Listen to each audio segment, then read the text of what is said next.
Good evening.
If you haven't done so, please log into QuickBooks.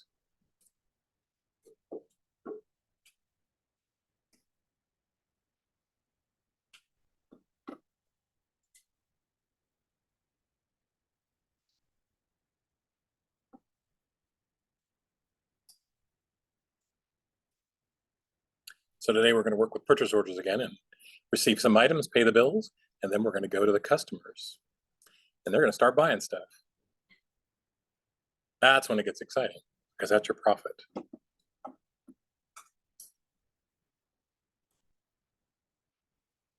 And just when you think you're making money, more bills come in.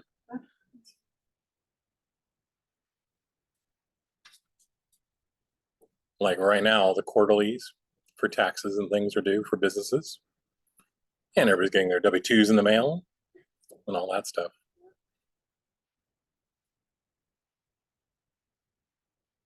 Although some places are offering them online now, that you can go online and just download your W-2. So that's different. Yeah, I mean, they're still required to mail it, but eventually I'm sure that's where we'll go. It would make more sense, but it's kind of sensitive information too and hackable.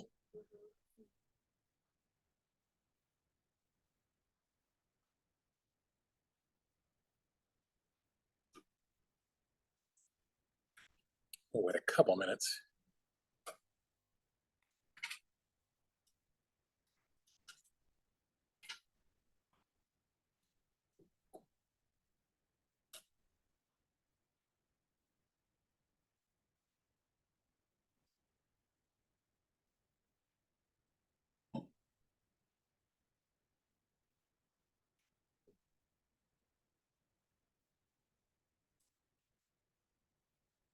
Oh, and I almost forgot the 1099s too.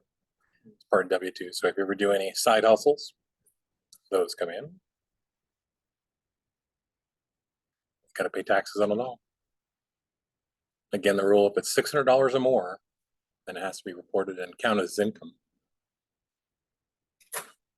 601 transactions? No, over the whole year. That's a really old number, by the way. It's like from the 70s. So, as inflation and everything else, things have changed, but they haven't updated it. They probably won't either, because they want the money. And I think I mentioned earlier last week that there's now a rule, PayPal and all the other transaction companies, even if they're not paying people, but they are recording transactions that over the year add up to $600 or more, are going to have to report that. They were supposed to this year, but they delayed it because of outcry. They always say this because, well, people were so upset, we decided to postpone it. And I wonder, okay, maybe, but also, were you guys really ready? I mean, every single person in the country, so 300 million forms may be coming in or more, and they can't handle the forms they've got already. So I have a hunch too, they weren't really ready for all that. But I'm sure it'll happen.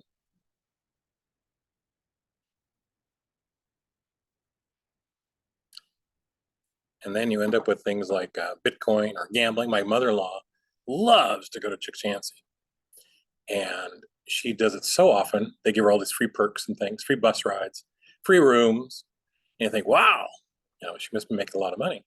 Well, when she wins, she can win big, but there's a couple problems with that. One is you don't really realize how much it took to get there. So they don't, I went with my dad to Reno once, and I saw these big buildings, all these lights, and I realized, they can't build these buildings if they give out a bunch of money. They must be bringing it in. But she loved it, and so she loved to go all the time, and she'd play the slots mostly, and sometimes she'd win, but then sometimes she'd lose. The problem was when she'd win big, they'd give her a tax form, and she had to declare her winnings, but could not take her losses. You can't take losses as a deduction on gambling. So only winning. So it's really a one-way street. So definitely not something that worth doing. It's an investment. If you do it for fun, which is what she did, then it's fine. But not a way to become a millionaire, unless you want to make the gambling casinos millionaires. All right, so once you log in to QuickBooks, you should be seeing something like this. As I scroll down, you'll see we can set up invoices. We're going to do that later. First of all, we're going to finish ordering stuff, our products and services. So if you go to Get Paid and Pay,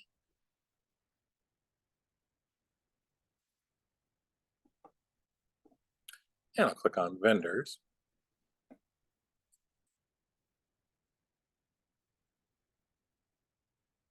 Now, when you're working with the vendors, there's a couple of different ways to access, like in our case, the purchase orders. So you'll see here, I have one purchase order. I click on the blue. It'll tell me who it is, XYZ Wholesale, right? So that's who I know I need to receive the items from.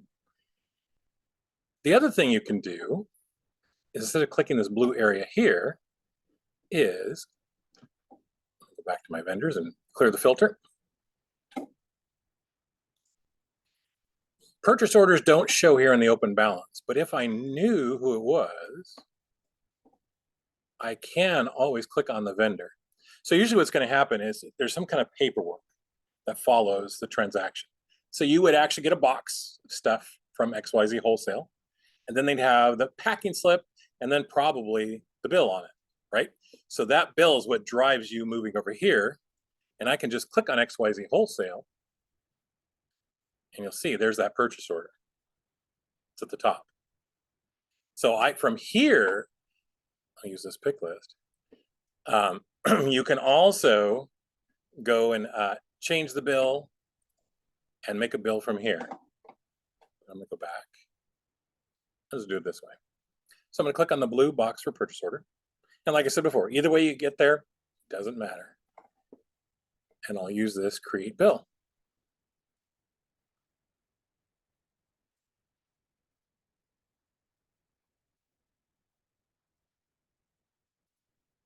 So hooray, here it is. I click add. Speaking of add, advertising pops up here.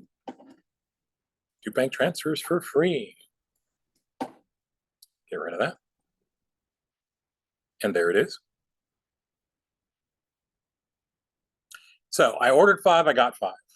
Now, if you have a large operation, you can have somebody whose job is to do receiving, and their job is to open the boxes and count. Yes.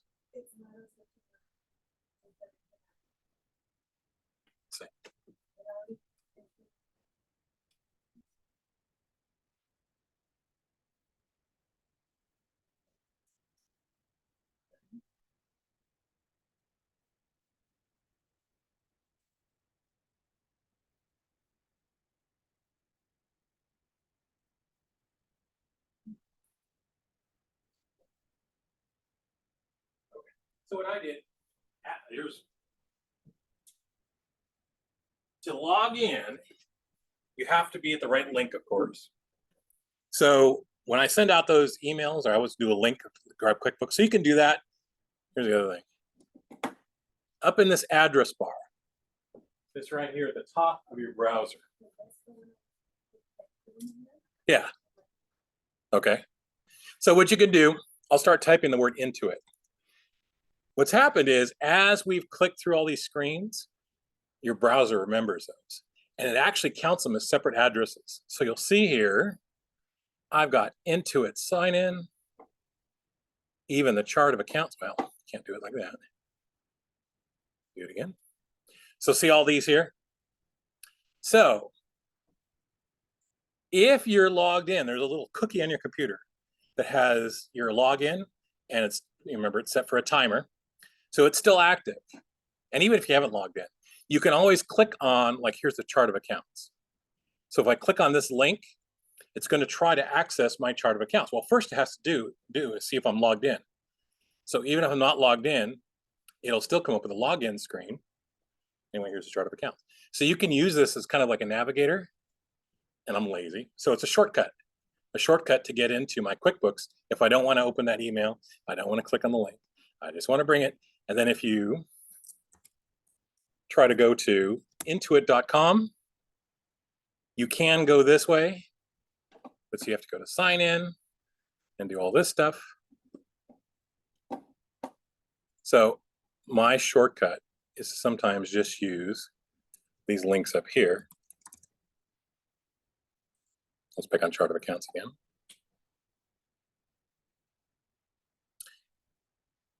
And there it is. So that's another way to log in. And if you're ever having trouble, like sometimes the screen will freeze, I'll do that. Either hit refresh or go up here and try another screen. So anyway, when that comes up, we'll go back to my vendors.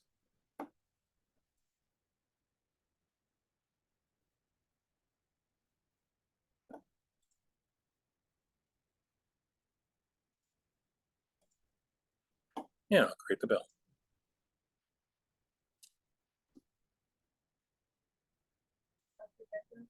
Create bill? Yeah, look at the one, if you click on the blue box up here, click on the one that you have from Thursday. And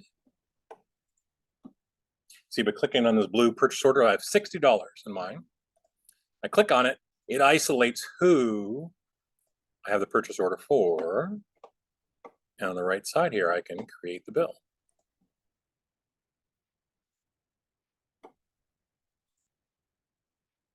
Now we're doing it through the computer screens, but like I said, there should be a piece of paper or even a PDF file or something with their name on it that would tell you, okay, this is going to be for XYZ or whichever vendor it is. So just like on Thursday, I'm going to click this little add button here, and that's going to add it to my bill.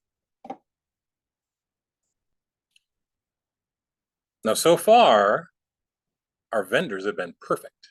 We've ordered a number, but they sent the number. In this case, I ordered 5, I got 5, right?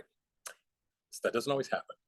So we'll get into that later on, because there are times where you might be short, or they may have sent too many.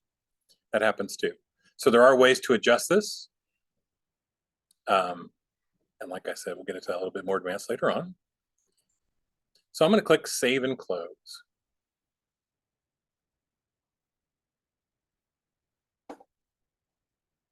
So now you can see I no longer have any outstanding purchase orders. You can see it two ways.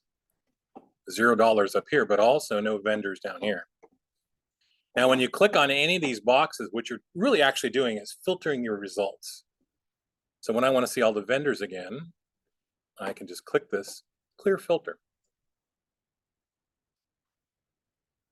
And there they come back. Okay, so that'll happen sometimes as you have the filter turned on. Hey, what happened to all my vendors? And you go, oh, wait, that's right. I had clicked on this button. So they're hiding. The other thing you do is click on the blue box again, and it's like a toggle. So that's another way to do it. Now you will see here we have one open bill for $60 in my case, and I have an open balance. So that means it's time to pay them. So I'm going to click on Make Payment.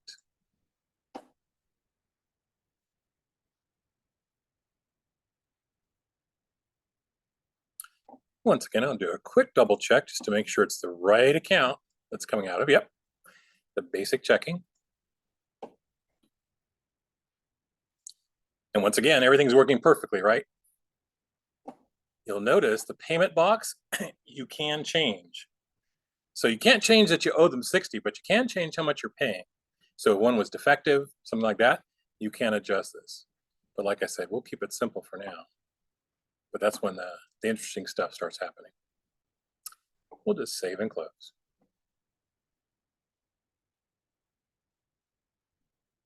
So now, 0 on purchase order, 0 overdue, 0 bills. I want to see if it worked. So I'm going to click up here, this little cog, and go to my chart of accounts. So just like we did on Thursday.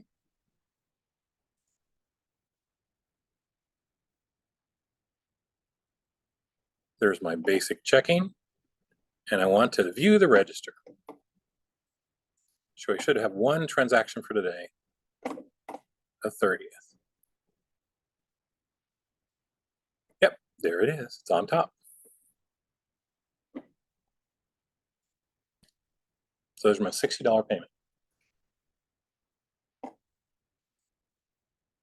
Let me go back to the vendors again.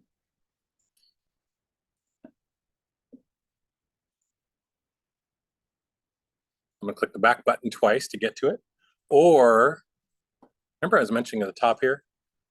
That's the actual link here at the top of your browser to the vendors. You can always get to it that way too.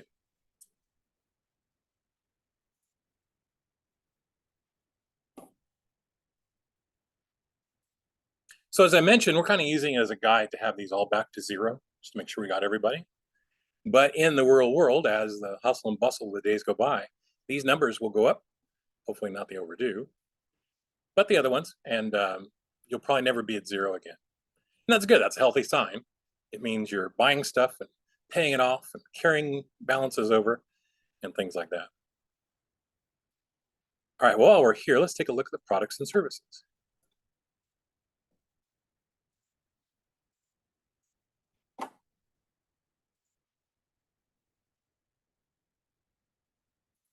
So all the products we put in, hopefully you have now quantities on hand to sell. Oh, I'm still missing the fans.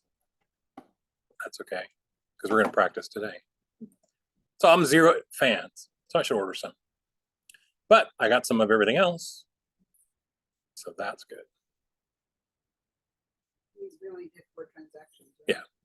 Yeah, you weren't supposed to. But I can see here what I need to order before I go into my purchase order. And like I said, depending on the size of your company, you could hire one person to do purchase orders all day long. When I worked at Tri-Valley Growers, there was one person, her job, so still was all on paper, had to run the purchase or run the inventory counts. And this was super wide printer. It would just, the report was this thick. And she had to go through and look for all the low numbers. Now the computer was supposed to do it too, but it didn't always work for whatever reason. So she was the backup. So she would go through and mark them off and then place the orders for them. And then they'd get filled up. And then next day or next week, she'd have to do it again just to make sure they never ran out. So that's possible. You can have somebody just ordering all day long. If you do that, you are working in accounts payable, the accounts payable side of the business. And sometimes you'll see an ad in the paper. It says somebody for accounts payable. That means you might not ever deal with a customer. You'll only be dealing with vendors. All right, so now that I see what I need to order, let's go back to my vendors. Let's try this. Make three purchase orders. You can do the same items or anything you need to order. We're just going to practice purchase orders. Receive the items in the bill, and then pay the bills. Now, if you want, you could do one purchase order, receive it, pay the bill. Next one, receive it, pay the bill. Or do all three purchase orders, stack them up, do all three bills, and then pay all three bills. It's up to you. So I said I needed fans. So I'm going to go to Fran's Fans here and create purchase order. And I'll start with her.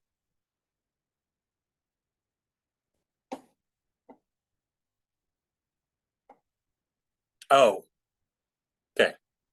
Now, I brought Fran's Fans. Look at, I already have something here. Here's what's happening. We need to fix this because it gets very confusing. See how it already put fidget spinners on there? Well, that's not what I want. I could overwrite that, clear all lines, but here's what it's doing. And it might do this on your computer or not. It's trying to be helpful. It's saying, well, here's what you ordered last time, so I'll go ahead and fill it in for you this time. I don't want that. I want to turn it off. So let's go to our settings real quick.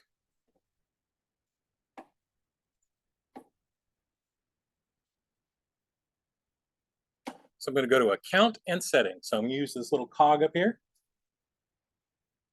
Go to your company, account and settings. And we were looking at this the other day.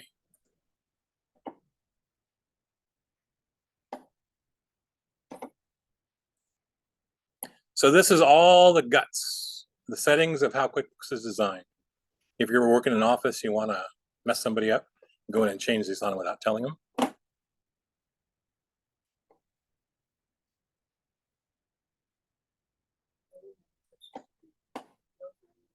You got company, there's billing and subscription, usage, sales, expenses, and then we're going to go to advanced. And you should go to automation. Has everybody heard about Chat GPT? Oh, it's the artificial intelligence that Microsoft released. It's pretty good, actually, but it's not a person. And the concern is, because what you can do is you could just type in something like write a term paper on the US Civil War, and it will do that. You could say write a script. Oh, if you don't like the Star Wars movies, write a script as a sequel to Star Wars, whichever one you want to do, and it will come up with an outline. It might not be good. If you don't like it, you hit try again, and it does it again. It'll do as many times as you want. If somebody says, you know, we need a history of our company, and you got a big company, say write a history of IBM, and it will do it. So the concern is people could turn it in as their own work, and then you have the computer doing all the work. However, and you know, for school, of course, tell the students you're just cheating yourself, right? But do they listen to that? No, they think this is going to be easy, especially if they didn't do it over like the weekend and it's due Monday morning. Yeah, I'll have ChatGPT do it. So you know, like any tool, there's concerns with it, but it's one thing is the data that collected ended in 2021. And they might open it up again, but anything that happened since then, like if you're doing history, won't be included. Also, it does have a certain style, and you can modify the style, but still, I mean, if you're going to do it, I would suggest reading it, editing it, making changes to put it in your own style. But still, it is a big jump, and you know, just things are going to get worse. But I bring it up because it is not always the best. You always got to watch it. You need the human to watch it. Same here. So you see, this is called automation. Pre-fill forms with previously entered content. What that means is when you open a form, it'll bring up whatever you did last time. We're going to turn that off. So I'm going to go over here to this pencil, and let me change the settings.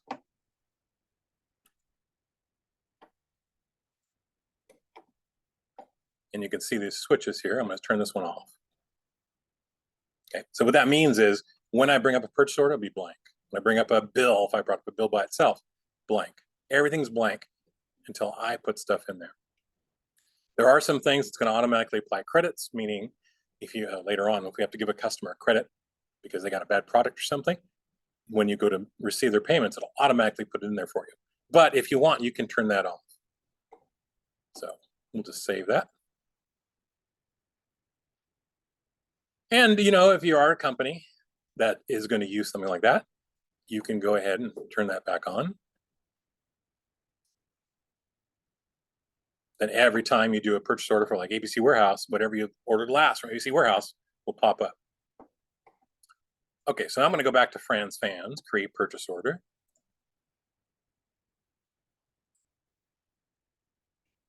And see my item details are blank. To be honest, that is actually kind of handy. Depends on your company, but if you're in a company, and a lot of companies are like this, where almost everything you do every day is a repeat of something you've done before. So you might have specialized vendors who basically do one of your products. So in that case, having that there automatically links that product to the vendor. But this case, I want to order fans.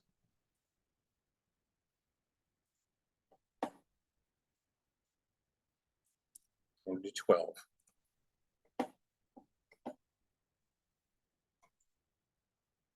Save and close. So just because I said we could do it, I'm going to do my 3 purchase orders all at once. So I did Fran's Fans. Now I'm going to go to my general supply warehouse and create purchase order. Where do I go to create a purchase order?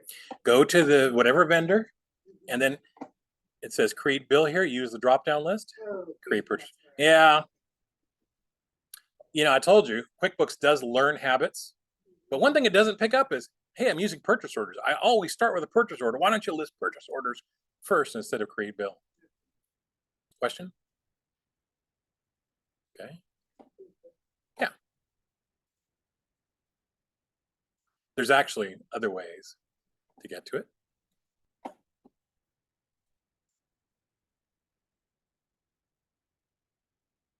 I'll do 12 dog leashes. Save and close. And one more. Max. Yes. So I'm going to Max Emum, Marvelous Emporium, create purchase order.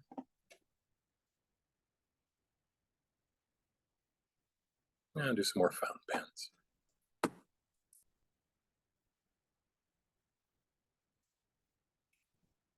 Another shortcut is once you put the quantity in, you don't have to tab over for it to do the total. I could just skip and save and close, and it will do the total and close it out.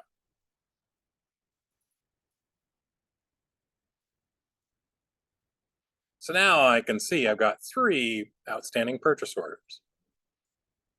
All right. So I'm going to click on that list. And now I want to create bill. So now the computer should bring this up. And it does.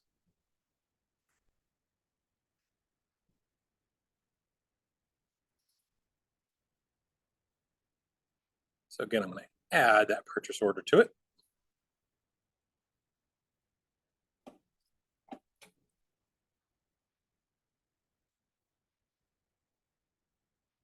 Save and close. I'll do my next one, create bill. Just going down my list.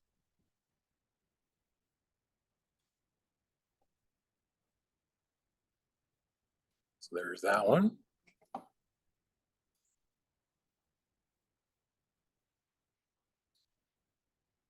And create bill for the Marvelous Emporium.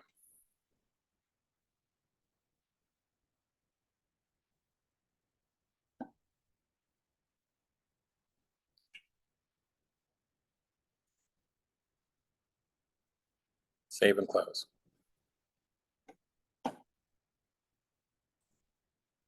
So after going through all that, see now I have 0 purchase orders. That's good, but now I got 3 bills.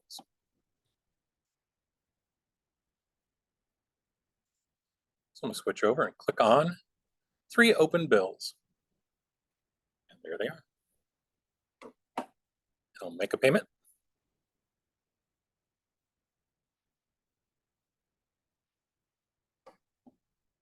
And save and close. Make a payment. Always double check my bank account. Yeah, basic checking. Save and close. And make a payment.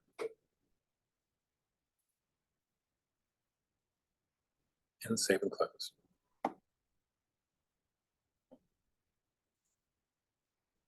So now I have 0 purchase orders and 0 open bills.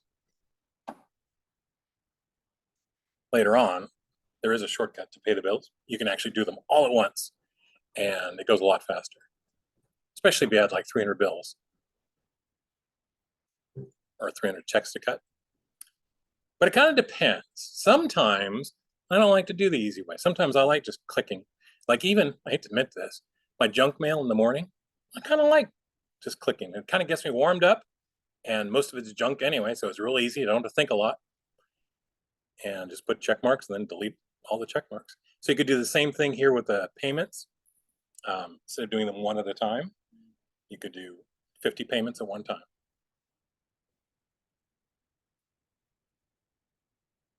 So now let's make sure I got them in my checking account.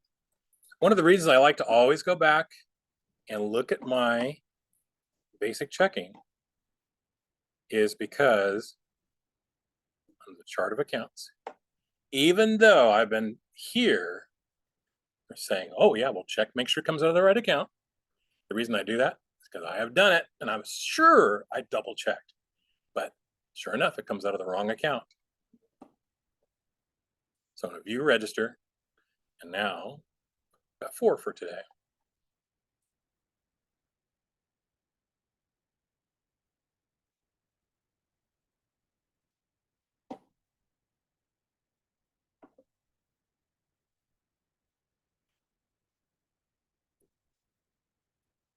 So there we go. Anytime you need to edit it, you can. You can always edit a payment. You can also delete it. The only ones you can't delete, I think I mentioned before, were payroll checks. Those you can delete them, you just have to use a special process.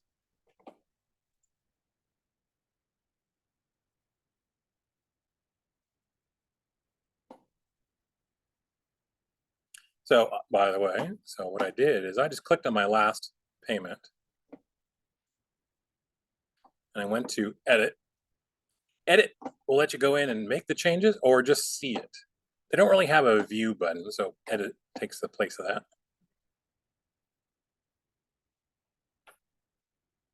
Now that payment is connected to the bill that it paid, right?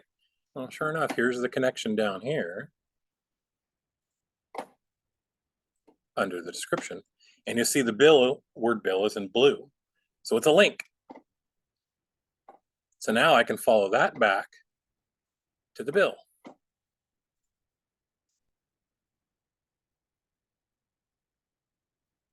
And there it was.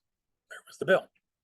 At the top of the screen, you'll see I have a link where I came from, right? Payments.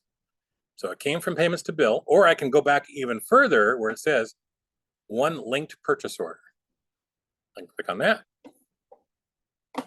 There's my original purchase order. And I can click under type the purchase order. And now that comes up. So you see the thread between the purchase order, the bill, and the payment? Can you go back and do it again? Sure, because I'm going to do it right now this way. So I start a purchase order. Well, are you at payments? I finished all that. Okay. Are you at the check register? Yeah, I was. And then I, Okay, so let me go back to that. okay. So check register.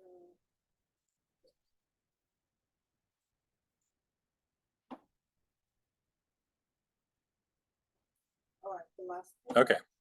So I just pick the last one here, and there's edit. Just highlight it. That's it. Just click on the name of the vendor. Yeah. And then when you click edit, this pops up. Down here in the lower left-hand corner, it'll show you every bill this dollar amount's paying. Now it's one bill, but it could be 3 or 4. You know, if I work with this vendor a lot, I may have 3 or 4 I pay at once. But in this case, it's very simple. So I just click on the blue word bill. So that brings up the bill. Not going to tell it's the bill. It says up here at the top, bill. So underneath that,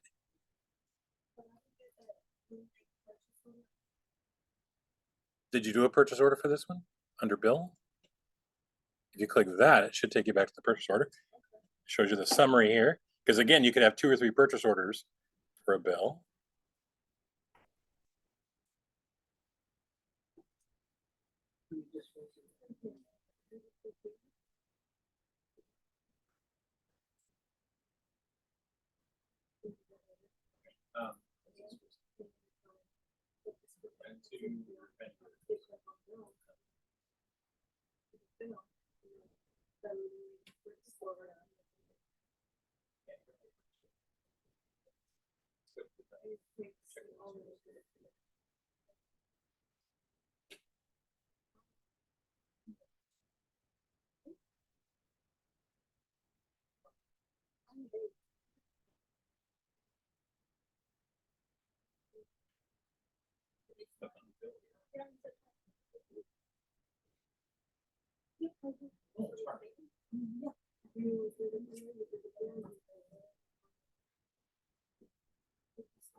Close that.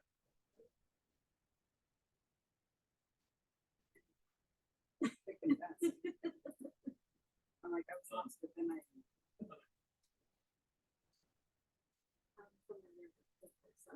Okay, here's what happened. You did a purchase order. So it starts off with bill. So if you do a purchase order, now you could actually operate QuickBooks that way. It's fine. So click on bill. So when you start, see how this pumps up, this is what's explained. Use that. Then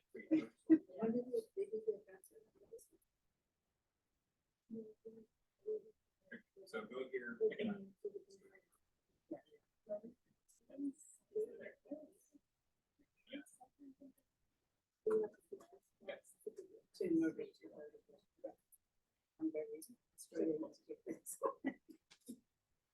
See how you have purchase orders here. So now, so there's Joe Smith. Now create bill. So create bill is actually the second step, but it doesn't show up.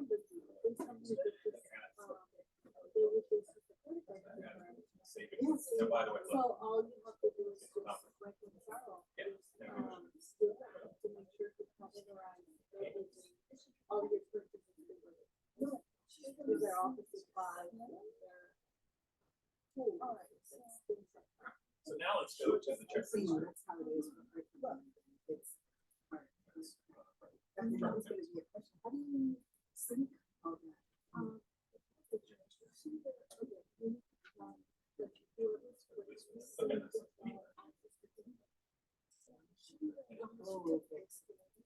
This time, the bill paid. Now, yeah. There's the list of purchase orders. So go and click on this purchase order. And there was that original purchase order. Yeah. But like I said, when we first start with purchase orders, you do not have to use them. Some companies don't. Yeah. Some companies don't. I mentioned that software store where the wife did all the ordering. She didn't. Would have helped us, but she didn't want to, you know, that was the way she did it. She's the boss, she's the owner, so that's the way it goes. So she just would place the bills, place the orders. And then when the bill came in, pay them. And that works too. It all depends on how they want. Yeah, it depends on the business and what their goals are. What I like about having the purchase orders, even in the software store, is if we had a customer come in and say, hey, do you have this new game that came out? Like I'd look on the system and say, no, yeah, we're out. But we have 2 on order that are supposed to be coming in Monday. See? When it's in her head at home, I can't get that. I can't tell them. I can say, no, I'm sorry, but I'll ask. Right. You know what they're going to do? They're going to go across the street somewhere else and say, well, I could buy it here now. I won't have to wait. So as much as they like me, they want their software more.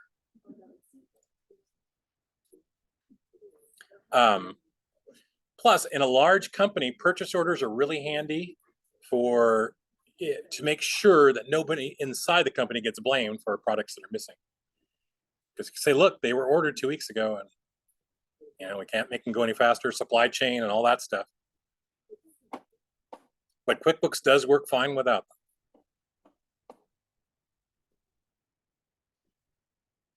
All right, so any questions on our vendors and how that works?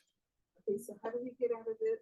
You Just at the close box, if you were in the purchase orders. So you should end up with all these zeros. But do remember, now we're linking them together. One of the things you'll run into is if I went into my ABC warehouse here, for example, and I go to one of my purchase orders and I try to delete it, so the very first one we made, QuickBooks will get upset. It'll warn me. This is linked to other transactions. Are you sure you want to delete it? And if I'm sure, I'll say yes, but otherwise, you know, what's going to do, it's going to delink it from that bill. I won't undo the bill and I won't undo the payment. It just won't be linked anymore. So that's why it'll give you those warnings. So that's where you want to steer away from deleting. Yeah, well, especially this one. This was my very first purchase order, remember? 1001. So it's been a week. So really, why would you have to delete it after a week? After all this? Because usually if there's a problem with this purchase order, when I get to the bill, I'll see, oh, the numbers don't match. Okay, well, I need to adjust the purchase order. Okay, so you make the fix then, instead of going on to the next process, then the payment process. So by the time that's all done, very rarely would you have to go back and delete the purchase order completely. You know, unless it was like, oh, I committed a crime, I better erase it, right? Otherwise, that's history. That's history that's linked to those transactions. And that's why QuickBooks doesn't block you, but it just warns you. But this is linked. Sure you want to do this? And it'll do the same thing if you delete a transaction or even edit a transaction. I think it's 3 months, over 3 months old. And it just warn you, like, this is kind of rare. This could be an accident. I'm just letting you know. You sure you want to do this? And if you say yes, it'll do it. It'll record that it did it too. So I was kidding about the crime thing.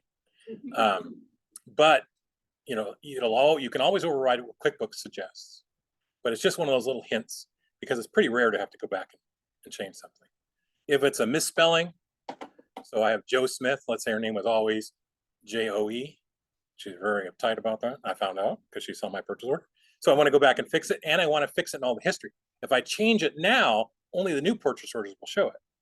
Well, sometime she might see it if somebody printed an old one for her. So I'll just go back and put it in, keep them happy. And then I claim credit for it. I call her up and say, you know, I just want to apologize for that. I'll let you know. I went through every old purchase order and I updated it. We will never make that mistake again, right? I got to do the work. I need to get credit for it and make her feel happy. So that way, like I said, when the supply chain crisis hits and she has to choose between me and somebody else, she'll remember me who cared about her name. And maybe I'll get the stuff and another vendor won't.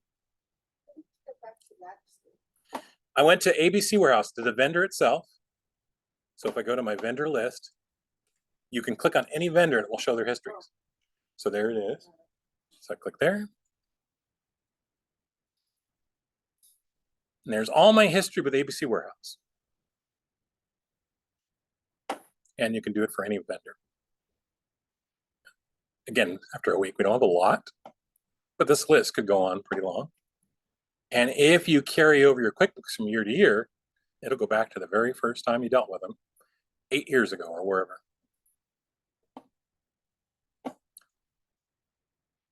All right, so that is the process for our vendors. Now it's time to work with customers. We've got stuff on our shelves. I'm $765 past my original $10,000, so I better start making some money. I'm gonna click on customers. The customer window here is very similar to vendors in that we have these boxes up here and they work the same way. The only difference is the first box is for estimates. If you do estimates for customers, that would be like in a construction business, or even so you're selling computers and the school district has they call it a request for proposals. They want to buy some new computers. So they're asking everybody in the community, hey, we need to buy the computers. Here's what we need. Everybody give us your best price and then we'll go with the one we think would work best for us. So you can develop that. That would be an estimate here. Do all the computers, send it over. And if they accept it, then you can just invoice off that estimate instead of having to create new invoices. But we're not going to work that way. We're not going to do estimates for now. That's the advanced class. You'll also see unbilled activity. So if you have anything you've done on behalf of a customer that has yet to be invoiced, it will track it here, the value. The overdue is exactly like with our vendors, but in this case, how many of our customers are overdue with us? And then if there's any open invoices that have not been paid yet, they will show up here. And then how much you've been paid in the last 30 days will show up there. And those buttons are those little boxes or big buttons. So it works that way, just like with our vendors. So if I want to see the open invoices, I click on it, there's nobody. Click it again, there's everybody. So there's three ways you can work with customers. One is you have anonymous customers, and this would be like a large department store. They just come in, they try to get your information. Would you like to join our loyalty program? But otherwise you say no, they don't know who you are. So you're just accepting payments. That's a point of sale purchase, and you don't keep a log of all your clients. So that would be a very generic way. There is a QuickBooks version that works with that. We're not going to do that. We're going to do the other two ways. This is where we're going to know our clients. So if you want to call them clients instead of customers, sounds better. But it would be like a small business where you're doing, you're open to the public, but you do track your customer information. So you're going to turn around and send bills to your customers, just like your vendors sent invoices to you. So what we're going to do is work that way. When it comes to invoices, invoices are on a credit system, meaning I can come in, buy some stuff from you. You're going to send me the bill later. I'm not going to pay for it yet. I'll pay for it when I get the bill. The other way with customers is the cash and carry. They come in, they pick up stuff, they pay for it. You give them a receipt, like a sales receipt, and they walk out the door. Okay. So we're going to do both those last two ways. So we'll start off with invoices because invoices are kind of like the opposite of our vendor system. It may be that, in this case, I'm going to start off with Merry Christmas because she's at the top of my list. Mary may have sent me a purchase order. See how this works now? It could be coming from her QuickBooks, by the way. And like I told you, it'll look exactly like yours on the format when you get it.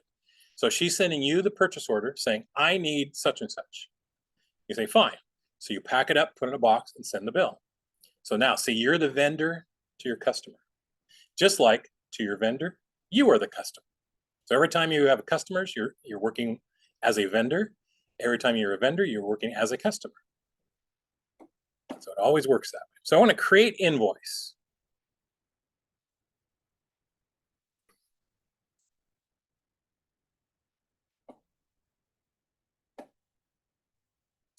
Oh, wait, sorry, before we do this, I'm going to close that. There's one more thing I need to do. I need to make sure the sales tax is set up because you need to charge customer sales tax. Remember I said the end user of the products pays the sales tax. You as the company are a tax collector. You got to collect these taxes. So I'm going to go to this cog up here, to all my settings. We'll go to account and settings. And it used to be when you set up QuickBooks, it always did this automatically. I don't know why they stopped. So account and settings, this time sales.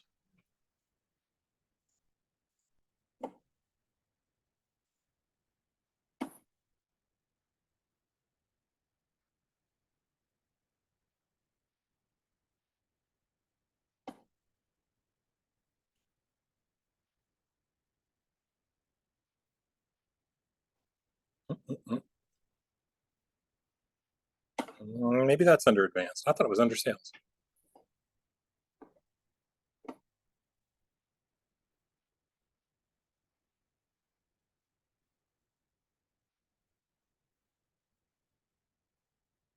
No, tax form. And try company. See, I forgot what it was now.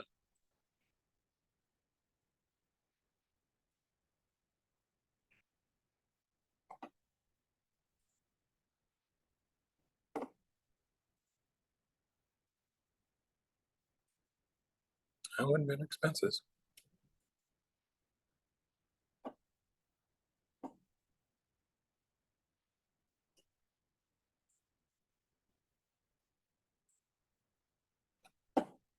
Okay, you get stuck. There's always help. So I'm going to click help.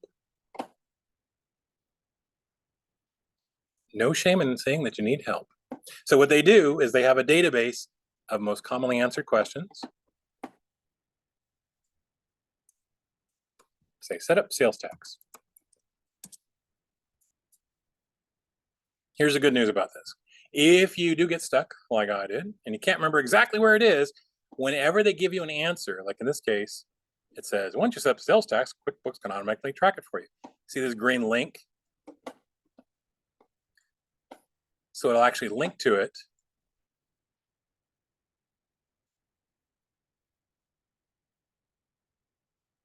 And then if it's a common enough question, sometimes I'll have a video on it and things like that. And you can see the details. And then you'll see a take me there button. So that's what I'm going to use.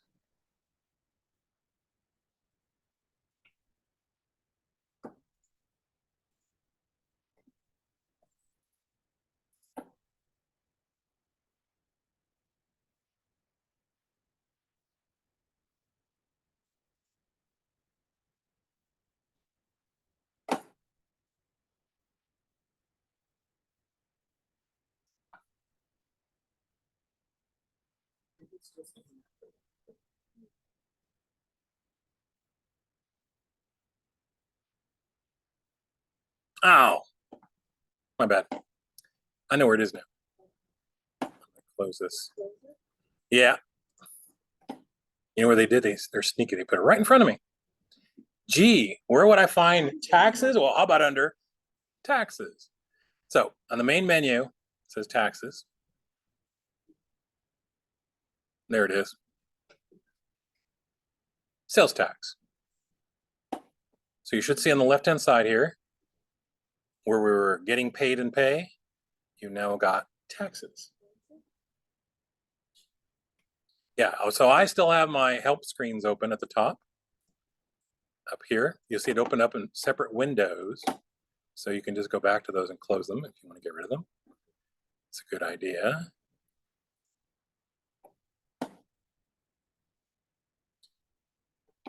And on the left-hand side, click taxes. You should get this short menu.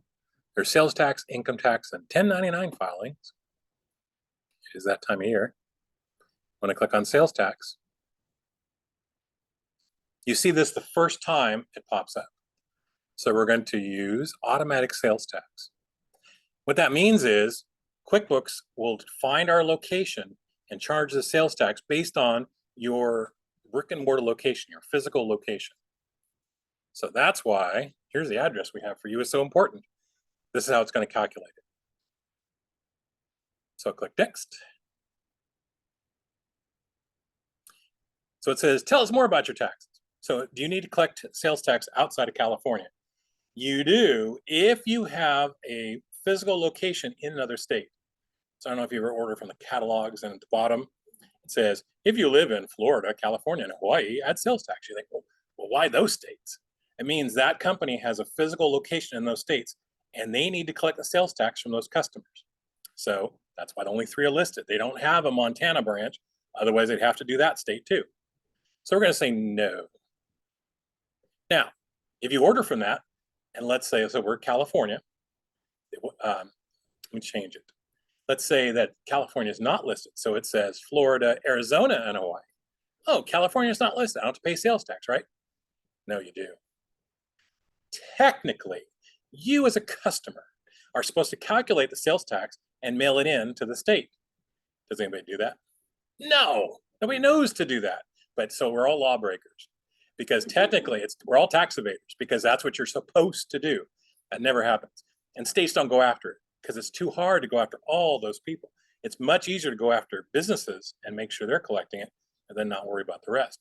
When the internet came along, that all changed because now you can track. And so a lot of the places are having to collect sales tax.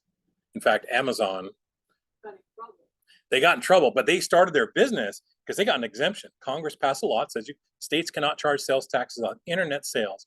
And at the time, the reason was, I think I mentioned this scenario, I'm here in Patterson, I buy something on Amazon, which servers were located in Texas and Maine, right? Where did the sale take place? Where did the transaction actually switch over? My money switched over. Oh, my bank's in Florida.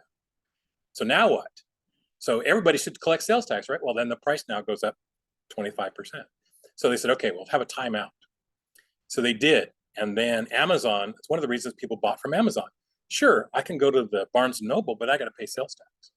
Amazon, I don't have to pay sales tax. That's 6% off. I'll take it. And all the stores got mad. And they said, that's not fair. They're undercutting us by the sales tax amount. So now Amazon went through a whole political process and they now charge sales tax. And so does everybody else. And you'll see there's our tax agency. It comes up automatically. And I can click next. All right. So there we go. Set it all up. I'm going to create invoice again.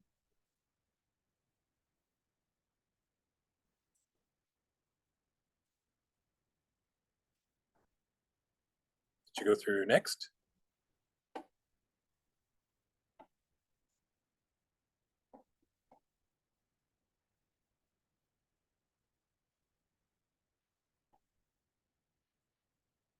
So if you got the invoice, close it. Yeah, we'll do that in a second. So here, it'll ask you your filing frequency. Depending on your amount of sales, you determine where it's going to be monthly.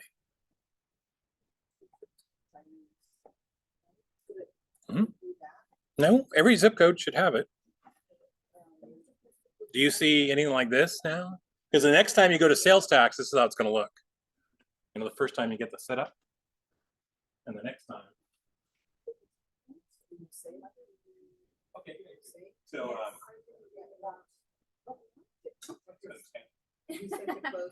okay, so create invoice. Close the invoice.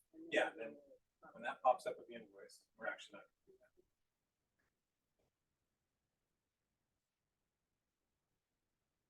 I'll ask one more question, and that is, how frequently do you have to file? Meaning, how frequently do you pay your sales tax? And we're going to do that.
Yeah, try it. Just close it. Well, I just closed it. Okay. Can you So just- hit the close box up here. Yeah, I just closed it and then it. Yeah, okay. So monthly. It's based on your income.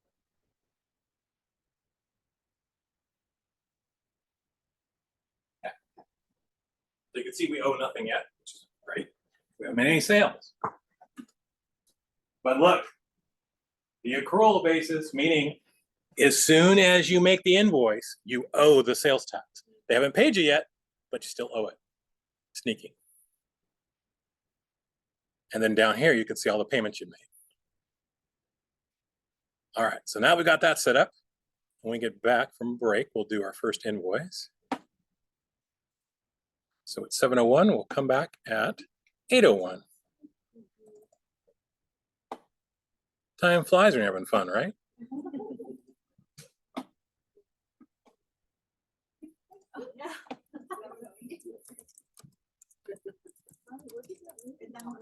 I mean 8:11 or 7:11.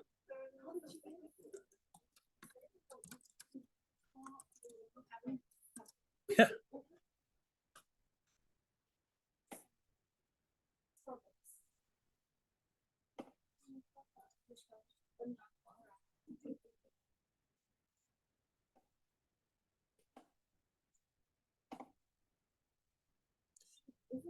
So here's the taxes. And now when you select the sales tax, We already started the claim.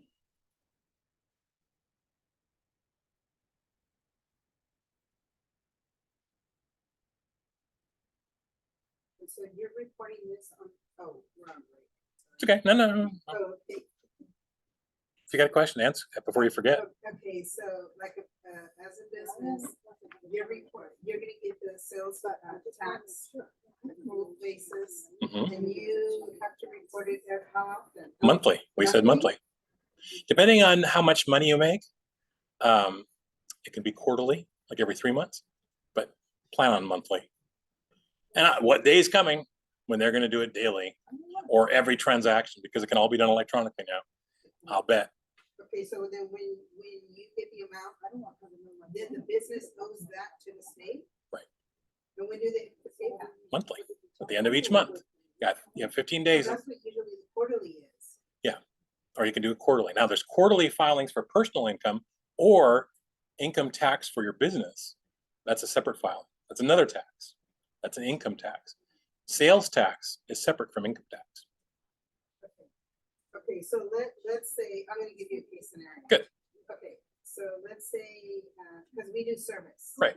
Okay, and somebody's, rent capacitor failed and I guess the purchase one, and then he sold it to. Okay. Did your husband pay sales tax? Yeah, he does. Okay, then you don't have to collect You it. don't have to? No. It's only if you don't have to. Okay, gosh, Right. I was already. Yeah. No, if that's, you have to have like a tax exempt, certificate. You can go to the state, say, hey, we want a tax exempt certificate. They will. Then you have to start collecting the sales tax from your customers. But a lot of companies that are doing, where, like you said, you're basically a service, you just need parts to get the job done. Why mess with it all? I'll just pass it on to the customer, and there's no extra sales tax. Okay, all right. Thank you for that. Yeah. Yes. However, if you're paying attention to the public arguments, there's a proposal. It's not going to go anywhere. They never do. They always come with these ideas, right? But the proposal is get rid of the income tax for everybody. No more filing income tax. Sounds good. And replace it with a 30% national tax, sales tax, meaning prices will go up 30%, but you don't have to pay federal taxes anymore. Isn't there states already that don't have to pay? Yep. Nevada, right? Yeah. And Florida don't have So that's income what tax. happens in- They don't have personal income tax. And then some places don't have sales tax. So this would eliminate the federal tax system and replace it with across the board 30%. So you think, well, 30%, that's huge, but you don't have to hire a tax person every year. You don't have to worry about doing it wrong. It would cut down on all the crank calls claiming to be the IRS that you did something wrong, and I know. they're sending the police now. All that would go. In return, you wouldn't have to worry about filing anything. It would be the businesses. Yeah, it's good luck with that.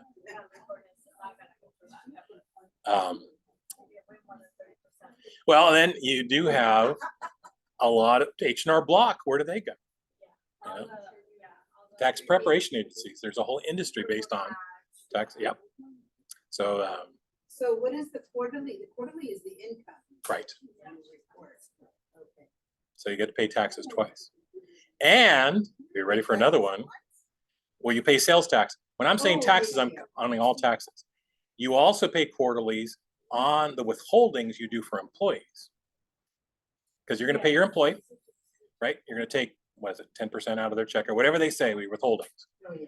And then you as an employer also have to pay some unemployment insurance. You have to pay matching Social Security and things like that. So all those payments have to also go in quarterly to those agencies.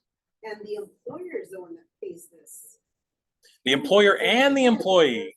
No wonder that the income, I mean, I told you, when the business needs to cut costs, get rid of employees because they are very expensive. Because you get rid of all those payments. but we need him. We only have one employee, I mean. he's a Yeah, perfect- well, and- he's excellent, you know. So that's the trade-off. You know, a lot of times, you know if you heard about quiet quitting, where Oh, people are yes. just, they're mad at their boss or whatever. And so they're just not going to do anything extra. They're not going to mess up their work, but they're not going to do extra hours or anything bonus. And they call that quiet quitting. A lot of people who do that or have that kind of attitude don't realize how difficult it is to be an employee, because the employer has to deal with the state government, the federal government, Social Security, all those agencies. And it is a mess. So that's why you've got programs to help you with that. So when you say, oh, my boss, blah, blah, blah, blah, blah, they don't appreciate what we do and all that. Yeah. I mean, there's still other things that they're doing, but it's true, they don't appreciate it sometimes. Yeah, everybody gripes about the boss. Doesn't matter what business you're in, right? That's because they don't see the other side. Yeah, They that's don't what. understand. Well, and that's you what hear I'm saying about, now. like they were complaining about Elon Musk, and he should do this. He should start. Well, wait, you cash out all your retirement, take all your money, and you go start it if you think you're that good. And if you're right, you'll be rich beyond your dreams. If you're wrong, you lose everything. And nobody says, oh, sorry, here's your money back. You know, it's you risk everything. So that's the thing with being a business owner. There is an independence, but it's also a lot more risky. And a lot of people go bankrupt. You hear about these little businesses that make it great.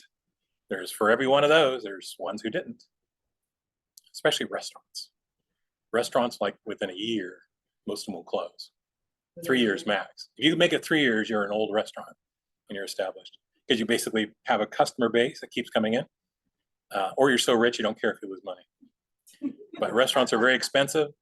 That's why the minimum wage and tip issues are so critical to them, because, like I said, employees are expensive. If you're not making a lot of money on your food, then the margins are tight. So all those things come into play. Yeah, it doesn't take much.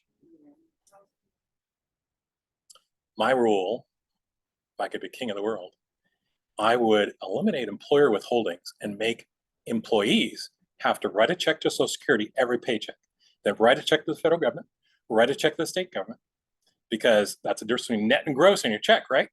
But have the employees do that. Then watch how everybody cares about taxes, because they don't realize how much they're paying, because they just look at the bottom line on the check. Oh, I got $300 instead of, oh, I would have had 450, but 150 went this way. So yeah, that would be chaos. And that's why they won't do it. You know? Yeah, it takes a lot to, especially when you start out. Yep. Business. Well, if you like it, that's one of those things you got to really like. You got to be the entrepreneur type and not worry about all those things. Because, you know, even if you make a mistake, it'll cost you money, but it won't kill, hopefully it won't kill you, and you can fix it. And then you learn. You just say the mistake was a class I took, cost me $300. I just had to pay it to the IRS because I didn't do the right withholdings, but now I know, and I won't make that mistake again. So then you move on. But that's where all this stuff is going on behind the scenes. They, California, so California, I don't know if you heard, you know, last year they were handing out those cards, right? You got all that money back. Wow, California's loaded. Now, you know what happened? Our rich people didn't do so well. And that's where all that money was coming from. So they make it sound like everybody chips in, we all do the tax. It's true, we all pay our state taxes, but it's the really rich who really make things work. I mean, they pay a lot in taxes. So California's revenues for its state budget is really dependent on rich people. And when rich people do poorly in the stock market, they don't cash out their stocks. And now the money's not there. So now they're at deficit. And it was just that fast, just a few months. It's because everything, the economy went downhill. The very rich people aren't making as much money, so they're not paying as much tax. And now the state coffers are empty. So I was waiting for them to say, hey, you know those cards we sent out? Can you send them all back? Because we're kind of broke. There were some people that, I know of some people that got money that they never even worked or anything. I'm like, Well, that's the other problem with this, with governments, is they're big bureaucracies. And then remember during COVID, turns out a lot of the state of California unemployment benefits went out. They were what happened was they got all backlogged because all of a sudden, all these people, like I mentioned, restaurants, all their employees became unemployed. Well, I'm going to file for unemployment. Okay, they are owed unemployment, but you need workers to be able to process all these. They have a very old computer system. They should just at least buy QuickBooks or something. But anyway, their system is so old, they still need employees to do a lot of the work. So it got all backlogged. To fix the backlog, they said, we'll just make the payments and we'll figure it out later. Well, you had prisoners who were claiming to be unemployed in prison. I guess they are unemployed, and they got benefit. And so a lot of, I think it was like 30% went to fraud, but nobody knows for sure because they haven't figured it all out. Now because of that, they're picking everything when you file for unemployment. Yeah. Or disability, they're checking everything now. They're making it really difficult because of all of that. Yeah, that slows it down. And I make it sound like it's bad news for businesses. They're going to think, oh, if you listen to the press conferences, this is an outrage. We will get these people. Good luck. You know, they probably use fake addresses. And even if you can't squeeze blood out of a turnip, right? They wanted the money to spend, it's gone. But the other thing that's going to happen is the unemployment insurance fund, they overspent. They thought they were going to get money from the federal government, and they did, but not enough. So now they're having to hit employers and say, okay, we need to increase our unemployment tax. And the unemployment tax is going up for employers. Okay, I wouldn't be surprised. So, yeah. So, out of the employer. Yeah. Because the employee pays into unemployment, but the employer also pays an additional into unemployment. So the employer went up. So that means they'll hire fewer employees. And basically, you know, common sense. And then California will get upset because our employment will go up. And then, of course, they hit the unemployment insurance system more, causing a bigger backlog. And you can't pay your employees cash. No. There was a big kerfuffle. Somebody tried paying them in gold. And because for a long time, you know, gold was coins with currency. And they went to the IRS. They went to a court battle, and they won. But at the point they won, they were out of business. So nobody pays in gold. There is another law that the lawmakers are realizing that they're very rich. Are saying, why am I in California paying all these taxes? I'm going to one of those states that doesn't pay taxes. So now they want to have a proposal that any person who did business in California in such a term, they have to pay taxes even after they leave. Yeah, good luck. Tesla's moving out. Tesla moved out, right? But also just individuals. Yeah, there's a lot of. And Silicon Valley Yeah. people made a lot of money. Well, now they're taking it away in taxes. So they say, well, it's going to go to a state that doesn't do that. So California is losing a lot of people. In fact, they said New York and California have the most U-Hauls leaving the state because people are packing up and going. So California is trying to fix that by saying, well, even if you leave, you're going to have to pay our taxes. But that's not constitutional. That won't go very far. You know, I want to say they can't do that, but it's amazing what they can do when they try. Yeah, they'll find another way. Oh, you're still doing business here, so you have to be. Yeah, you're still breathing a little bit of California air. Yeah. All right, well, speaking of taxes, so here is our tax agency. If you need to change it, you can always change the sales tax settings here, and it takes us back to that first area. So we can add an agency if we expand to another state, things along those lines. So now let's go back to our customers and do our first invoice. So mine's Merry Christmas. Let's go to customers. Yeah, you don't, the window doesn't have a close button at the top. Only the reports do. So I just went to customers and then create invoice.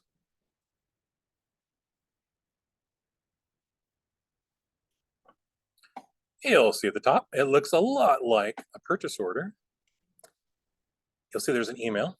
Again, if you were submitting these by email, then you have to have an email in here, or not. You do? Okay, you can. It doesn't hurt to have an email. But I was just saying, if you don't want to print this and put it in the US mail, then and you want to send it electronically, then you've got to have an email here to do it. Otherwise it won't work. You also can set up online payments here. If they're going to pay out of their bank, you can set that up here. So that's the bank transfer here? You can, That is? yeah, you can do automatic transfers and things. But you'll notice little brand name here. That's an ad. So you can set up and have QuickBooks process the payments. And a lot of companies will do that because they get paid right away. We're not, because we're giving them 30 days, remember? So here's the terms we set up. You'll see the invoice date. You can change those dates. You can also change the due date if for some reason this invoice needs to be paid later or sooner. But we'll just leave it the same. And then you can set up tags if you want to set up searches for later. We'll leave that blank. You'll see it's shipping from my address. And that's important when we do our sales tax. So just like we did with purchase orders, I'm gonna go here, product or service, and pick a product. So I just bought the fans. Let's sell a couple fans. She's gonna buy 2.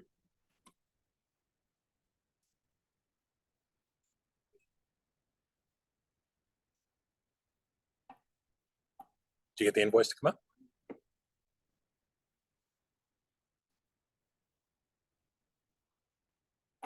If you start here under get paid and pay.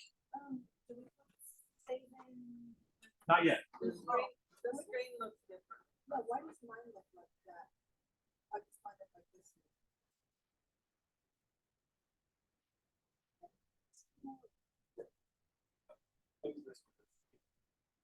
It's the same page, it's just different places.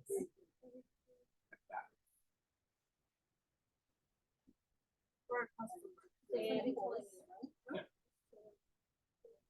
Yeah, because we usually buy from vendors. So now we're selling. Yeah, it works like that. Yeah.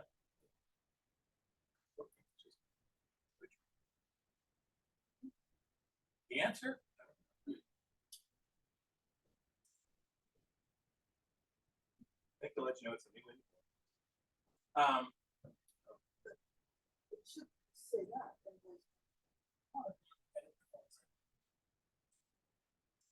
Sometimes there's a revert to old style.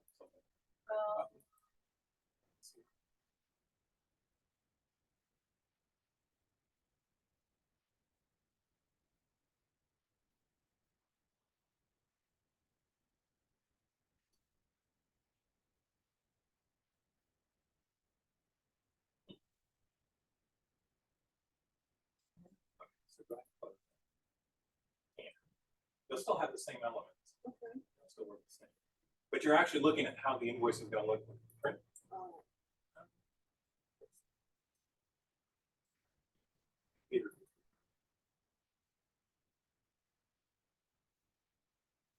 But it looks the same. I already tried that. Yeah, Well, how you they- print. Oh, there you go. Good on.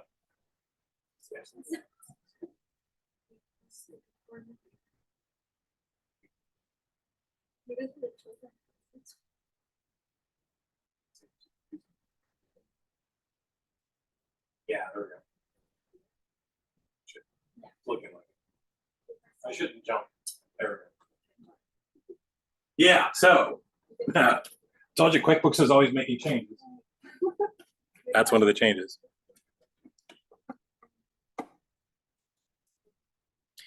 The good news is, Is it normal to do 30 days? You can't do? yeah, remember we set up the customer? Yeah, yes. And you could do it right here. Now, if you have done Merry Christmas for 30 days for the last 20 years, if you change it, you should probably let her know, right? Especially if I say, okay, it's now is due on receipt or net 15. Well, she's not going to look at that. Nobody pays attention to that once you start seeing it, right? So it would be like, Mary, it's been tough year. We need to change our terms. Is that okay? Okay. Yeah, let her know. Then when she gets it, won't be caught off guard. But due on receipt, that's because, I mean, when you do, like, going back to the service. Yeah. You can still do the pay on receipt, right? Sure. And you can have some clients that are due on receipt and others that aren't.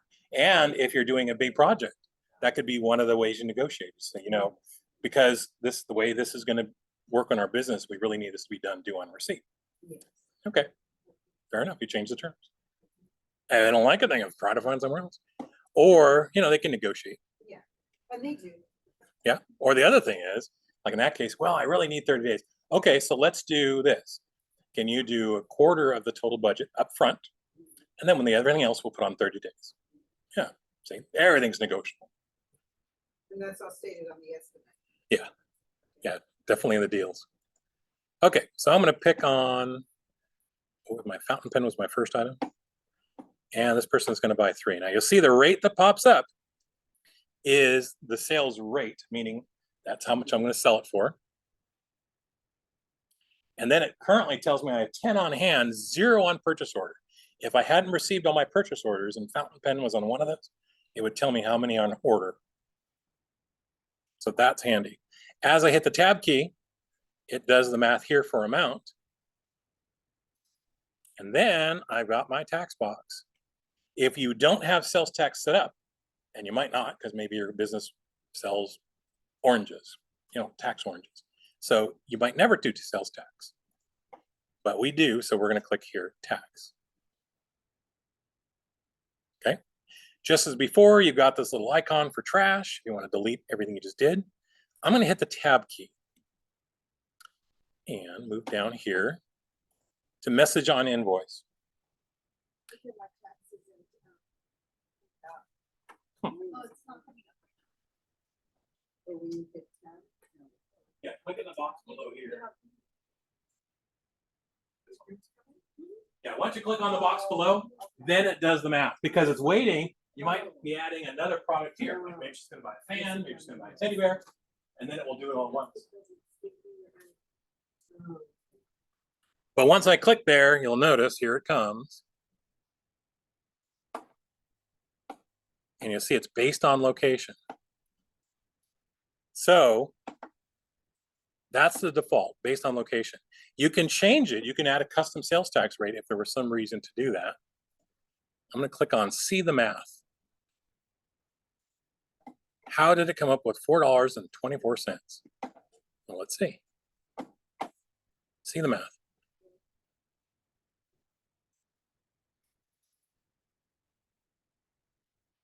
Here we go. So California state sales tax for the entire state is 6.25%. However, in the sales tax, counties can add their own tax.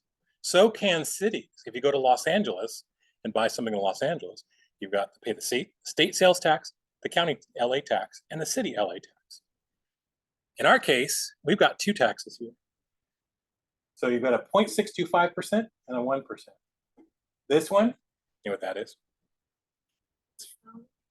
The county is a county sales tax. And you'll see in the comes election, they'll say, we need to hire more cops, more fire department, but it's always that stuff, right?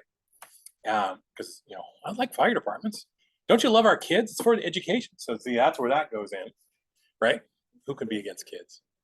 Then the other one is a little tax to pay for our libraries. And, never mess with library people because they're smart. Here's what they do. It is a tax that these taxes have to have an end date because Proposition 13. So they can't be forever taxes. So they have to go up for votes again, right?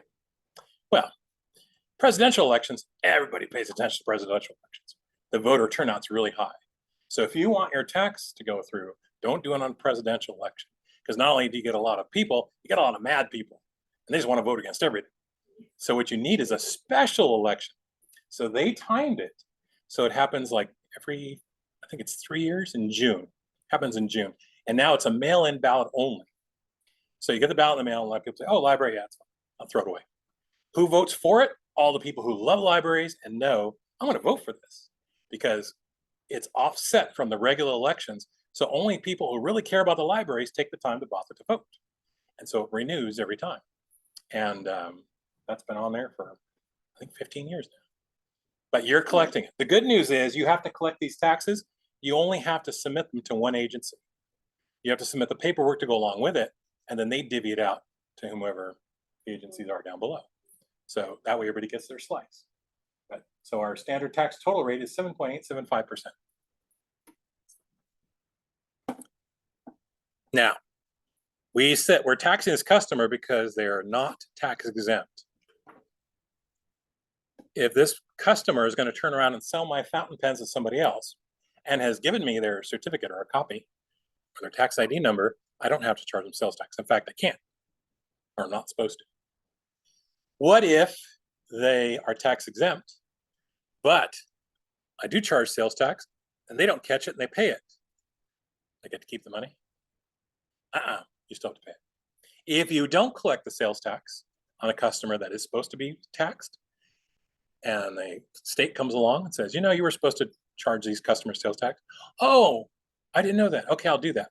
They don't say, yeah, we understand. You know, mistakes happen. You just don't let it happen again. No, they say, okay, well, you're going to have to pay these taxes. And if you want to go back to your customers and ask them for taxes for stuff they bought 3 months ago, you can do that. Good luck. Or just give us a check right now. And that's what happens. You have to pay the check. So you want to make sure you get this right because you're responsible for taxes if they aren't collected appropriately. And like I said, even if you have an overage, you still have to turn that in. You can't keep that. So it all goes to the state. So just like our purchase orders, you've got message on invoice. So you can put something here if you want to send a message to your customer. And it just can be thanks. Thanks for your order, something like that. Or blank, doesn't have to have anything. If there is something special about this order, like this is a new model number fountain pen, so it's an upgraded fountain pen or something, you can put that down there. Whatever you want the customer to see, and then just like with purchase orders, you have some other fields. This one is message on statement. If you're sending out, say, quarterly statements of what they have spent, and especially what they still owe, then you can put a note on that that'll be different from the invoice. And then once again, you can put attachments if you have scanned documents or anything else.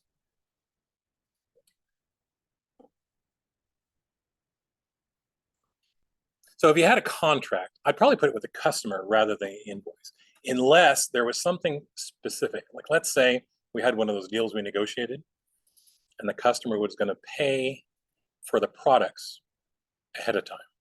So we're ordering all the supplies first and they're going to pay for, say, half of it. I might put the attachment in here that specifically says that, just in case somebody calls up. Now, if you're the only one doing this, you're going to remember that. But the idea here is, let's say you're the manager doing a special invoice, you save it. While the customer gets it, calls up and says, hey, wait a minute, how come I'm doing this now? And they talk to a clerk who has no idea about things and the customer forgot. Or it could be their clerk calling my clerk and they don't know what's been happening. So they, oh yeah, that's a mistake, I'll fix that, right? So that's why if you have notes and attachments here, anybody who looks at this can immediately see, oh, okay, now I see what's happening. We'll fix it and go this way. So down below, you've got cancel and clear. Cancel would close this. Clear would just wipe out the data I put in here and start fresh with a blank screen. You can do print, preview, and if you click on that, you can see what it would look like when you're about to print. You also notice there's a print later button. This is like with our checks. So if you want to run the invoices through the printer all at once, you could do 300 of them all in one shot by having a check mark here. And when I click on it, it saves it. This, here it comes. This is what it would look like, and if you were using another style, it looks more like the way it would look on paper. So if I print it, here's how it's going to look. So it just kind of gives you a preview. But I can also run it through the printer here or see what it's going to look like. Again, if they've ordered 1,200 separate items, this could be quite a few pages long. But if it's accurate, that's fine. So there's print. I don't have a printer hooked up, so I can't do that. You can download, which will store this as a PDF file, and then you can email it or print that one too, or just close it. So you can also always see what it's going to look like. There's also make recurring. And just like with our bills and purchase orders, you can have this automatically generate every week. If they're going to buy 3 fountain pens every week, you could set this up as a standing order. And it can go on forever, or maybe just for the month of February, they're going to order 3 fountain pens every week. Then it happens automatically. You don't have to go in here and put the information in. And you'll see customize. This is the thing I suggested. If you're really going to use this to do invoices, definitely customize it. Otherwise, your invoice is going to look like everybody else who uses QuickBooks. And there are a lot of people who use QuickBooks. And it can be just confusing. Then we've got save and send. If we were emailing it, that's what send means. Okay. You also see save, and then we're going to save and close. And again, as I hover over it, I can see Control-Alt-D, the keyboard shortcut to save and close.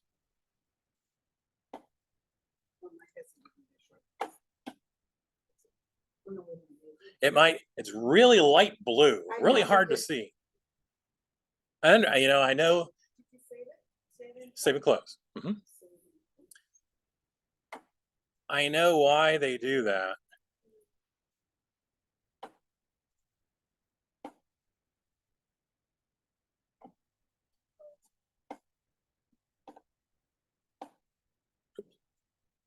There it is. So yeah, when I was done, I saved and closed. By the way, the save and share link is if you are doing electronic payments, QuickBooks will process them. So you can save this, and then you can email the link to them. When they click on the link, it'll show their invoice, and then they can click pay out of my checking account and go straight to your account from their account. So that's an option too. That's something like Zelle? It is, but okay. it's, I just deleted it, but it's QuickBooks Payments. Basically, QuickBooks is Zelle. Okay. Now you could do Zelle in addition to that. And that's, every company tries to get you on board because they want to process those payments because they're going to take a little cut. Same with QuickBooks, they're no better, or I should say that. They do this same business model that for the convenience, you will pay a little fee as a vendor, but it can be worth it. Get your payments faster, don't deal with the mail. Not too bad. Yep, and it gets broken into, and things get lost. What's the old lie? The check's in the mail, right? So, they try to say, "Oh, the check's in the mail." Well, okay, why don't you go ahead and cancel that, and let's just do the electronic payment and see what they say. That's what we encourage that. Yeah. We do get a lot of, it's been in the mail, you haven't received it yet. Right. So having electronic payments just processes it that faster. And like I said, you do pay for it, but it's worth it. Less headache, and most of the funds, except for your payment, come in very quickly. So a lot of companies will do that. So now the good news is when you have Zelle and what's the other one? Venmo and these, yeah, even QuickBooks, because there's so many options now, there's more competition. So their fees are coming down too because they're fighting each other. So now we've got receive payment. Oh, before we do that, look at the top. I have one open invoice for $58. So again, I can click on this box. It just shows me the one who owes me money. I can look at the invoice here. If I had more than one, it would tell me 2 open invoices, 3 open invoices, or whatever. Because again, just like with your vendors, you can have invoices, multiple invoices throughout the month because we've given her 30 days, right? So she might not be paying to the end of the month anyway, but she's ordered more stuff. But we're ready to receive her payment now because we're going to have super customers who pay early. I'm going to receive payment.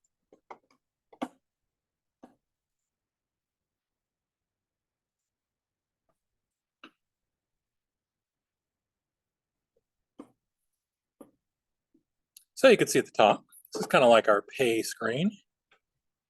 We paid our vendor, but it says receive payment.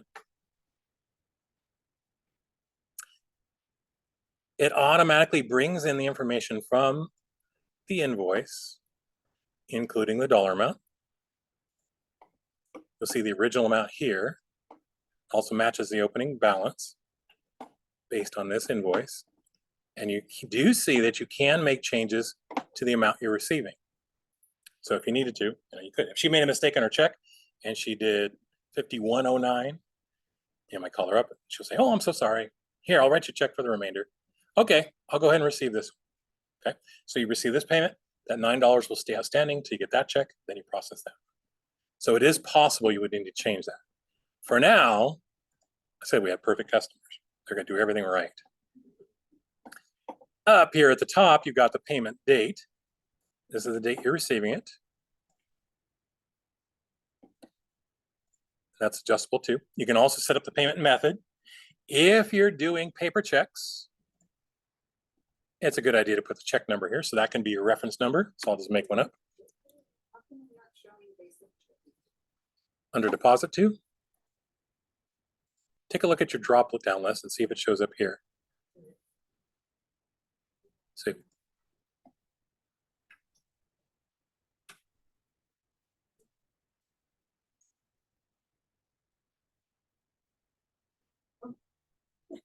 There you go. Sorry, I made you. No, that's great. I gave you I can two use a extra lot. steps for the day. Yeah, right. My step counter just went up. I just put it on the dog and let the dog run around the backyard. So there's our basic checking. That's where we're drawing the money from. Again, larger company, you could have a different account that you pay or you receive payments from customers from than we pay. But we're going to keep it all in one. You will notice down here, there's an amount to credit. If they had a credit in the system, it would show up here. And remember, we had that setting to automatically apply the credits. So she doesn't. We just started. Nobody has any credits. So that's going to be 0. Again, you can clear the payment, start fresh. You can put a memo down here. So this is like for you, whatever she has on her check, you're putting this on your payment receipt. So if she spilled coffee on the check, the paper check, and it's hard for the numbers to read and you're afraid the bank might not see it, you might put a note here, coffee stains. So when the bank calls up, you'll say, "Oh, yeah, that's right. Is that the one with coffee stains?" "Yeah, she just spilled coffee on it." That's right. And then again, you can do an attachment. You can scan checks if you felt like it. And then down at the bottom, we've got cancel and clear and print. So you can print a copy of this payment receipt. Or you can save in news and save and close. So we're going to save in new, or save and close, pardon me. Because we only have one payment to receive.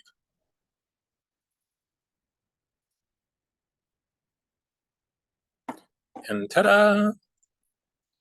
Everything up here is empty, except now we have $58 in my case. Has been paid to me in the last 30 days. And I can click on it, and there she is. Where do you click to see the customer? So if you go back to your customers list, see her balance. Her open balance is 0 because she just paid it. Before it was 58. But now here at the top, it tells me paid in the last 30 days, 58. Everything else is now 0.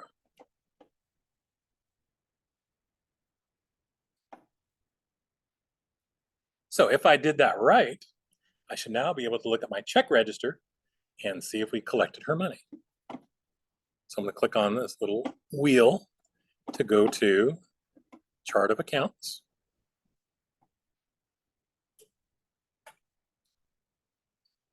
There's my basic checking. Click on view register.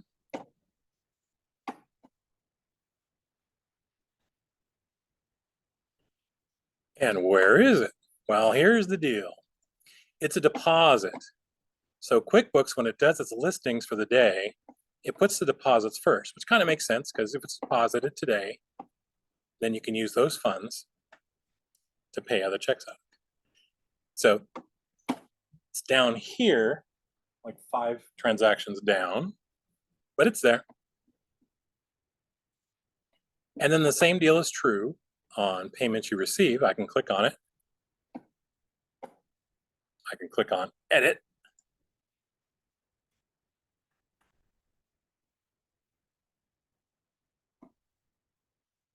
Over here on the left-hand side, there's my invoice, and I'm backtracking the steps I just took, just like I did before. So again, they're all linked.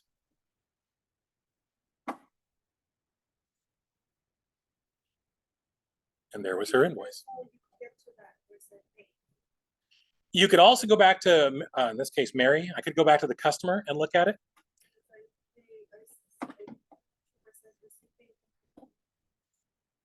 Okay. Reference number. That was the reference number here, 1021.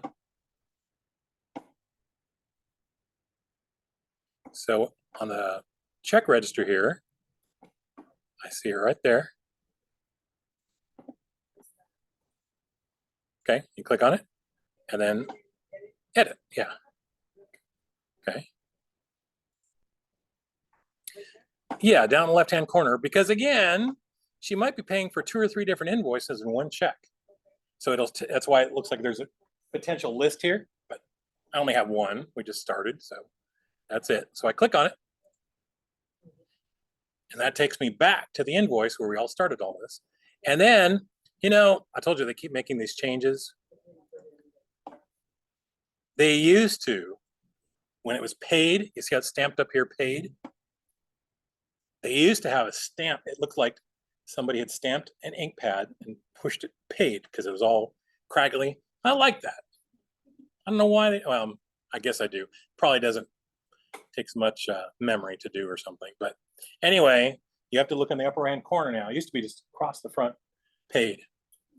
And that was good to see because got good customers. They paid us. It was blue. Yeah. And then the purchase orders used to too. They would say closed when it was fully received. Okay. But that's okay. I can live with it. You know, that's the worst problem I have in my life. It's not too bad. They never asked my opinion. I liked it the other way. And then again, you can go back the other way by seeing this link, the one payment made for 5809.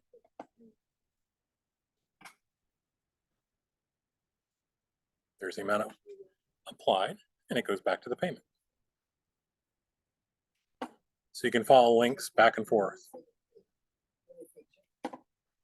So we're essentially assuming paper checks, but those are kind of rare anymore. In fact, was it 2 or 3 years ago? Was it electronic? I have to say this right. Electronic transactions outpaced paper checks for the first time ever. It's never gone back.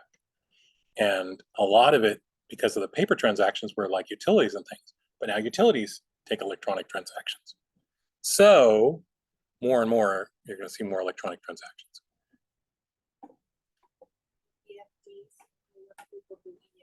Right. So you can, you can process it any way you like. You just do have to record it. And again, this is not changing your bank account, meaning you're essentially confirming this with the bank, but the bank's, if it's a direct deposit, it's going to receive it directly and then use to make sure it went through. What they're doing though, the city of Patterson, if you don't give them a check or do any direct payments, they charge you. Really? They Yeah. even charge you for direct payments, just getting it from your account, they'll charge you a fee. So I just kept on writing checks. Yeah. I'm still writing checks because it's free. Right. But And you're making a statement, but yeah. But that used to be more common. They called it a convenience fee, but you weren't the only one. So do you want to sit there? You want to pay somebody full salary to open up the envelopes? If they've stapled them, remove the staples, process the check, or waive the fee. Because what they're doing is the bank is charging Patterson. So Patterson says, well, we don't have the budget for that. We didn't figure on that. So we'll just pass it on to the customers. So that's what they're doing. Is they're passing on the fees they're having to pay. Well, customers say, I don't care if it's 5 cents. If that's the way they're going to be, I'm going to do it by paper check. And so they'll eventually say, we could save a lot of money if we just waive that fee and ate it. well, they won't eat it. What they'll do is they'll raise the cost of their services to match it. So instead of transferring the fee, it's just kind of embedded in the cost. But yeah, but more and more, that's the way things are going. And it is faster until something goes wrong. Then it's a disaster because everything goes bad at once. My water, sewer payments, they got stuck over COVID. Their system crashed. It was right at the end of the month when they were just trying to pay them. And all the electronic transactions wouldn't go through. And then it's slow. So it says, don't click again. And I heard a bunch of people thought, oh, it's not working. I'll click it again, and got charged twice. Then they had to do refunds. Yeah. So it's not all super easy just because it looks easy. Any questions on our invoices? Because I'm showing up 2 things, but I think it was because you said that it specified payment. One says it's a invoice and one's a payment.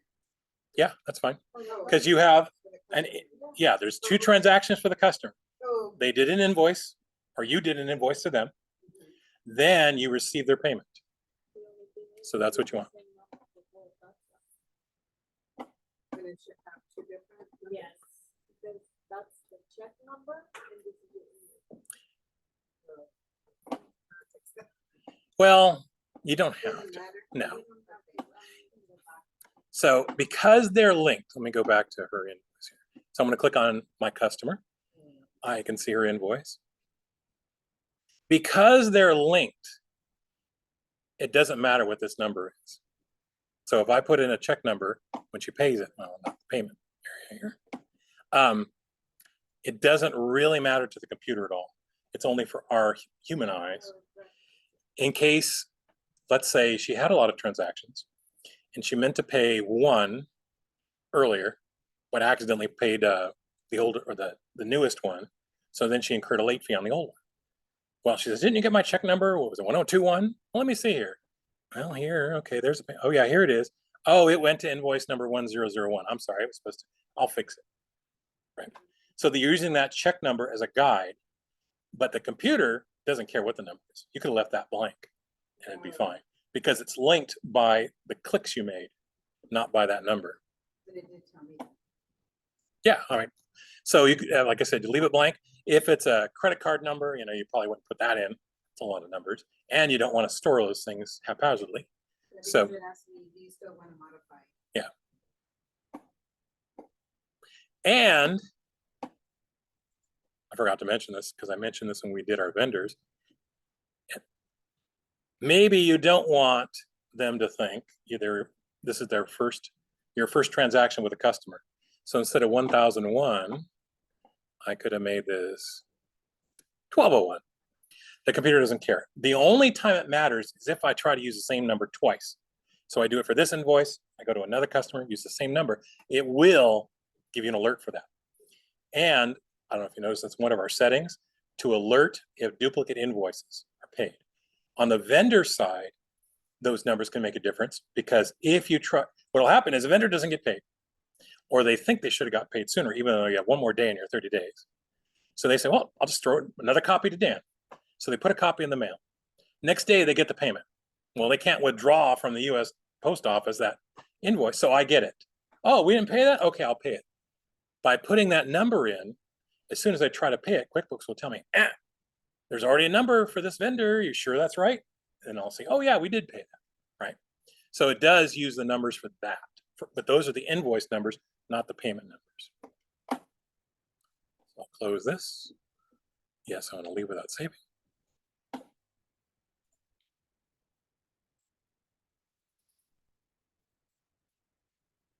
So any questions on the customer invoices?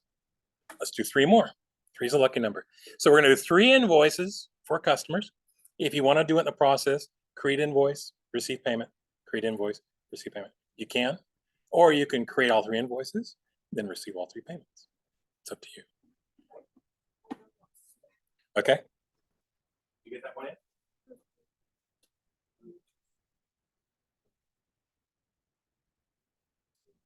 Okay, good. So now click clear filter. This is only showing. There you go.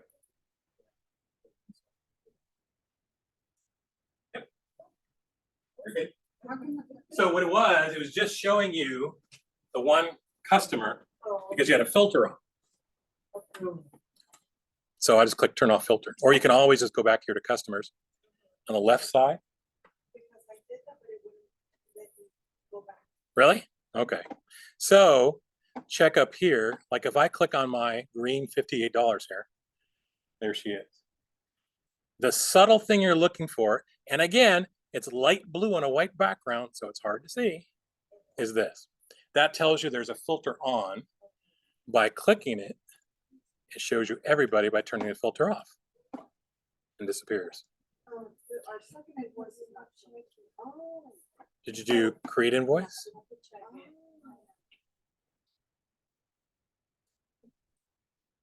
So if we wanted to automatically check the taxes. Mhm. um, Well, we have to go back. yeah, you go to the customer, and now that we have the sales tax on, we're going to tax our customers. But for now, we'll just do it manually. So you can pick any items.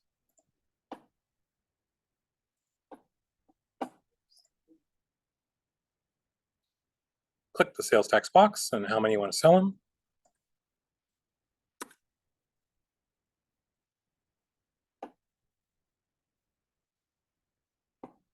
And save and close.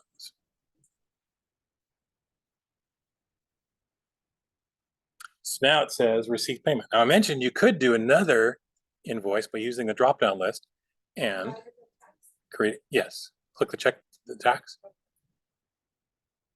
So I can create another invoice here, but I'm going to go ahead and receive payment. So the tax, did you put, what did you press it? Save and close.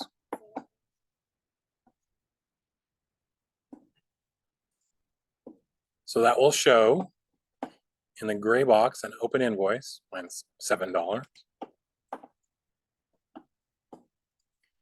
And I can see $6.90 here for Roger, so I'm going to receive payment.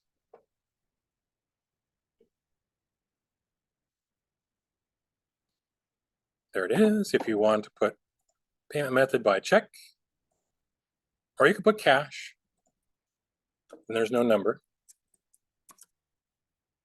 I'm going to make up a check number. Pardon me? You said 3? Yes, please. If you want to do more, you can. You'll make more money. It's good practice. But at least 3. And I save and close, and I can see now 0 open invoice. So I'll go to my next customer, Sarah. Create invoice.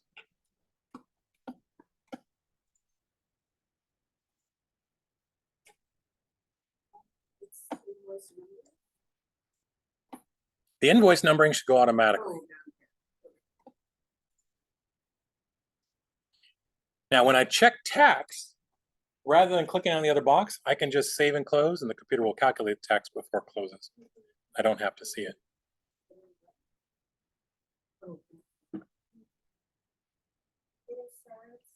And then create invoice. Right.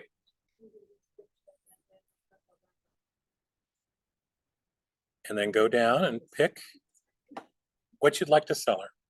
By the way, if you ever get a company where you can tell the customers what they're buying today and how much they're buying, let me know. I'll invest in your company because that would be great. Doesn't work that way. Customers tell you, you don't tell them. Just like that, and then save and close when you put the tax on. Yeah, you could do one. You won't make any money that way, but yeah. So once that's done, I can receive the payment.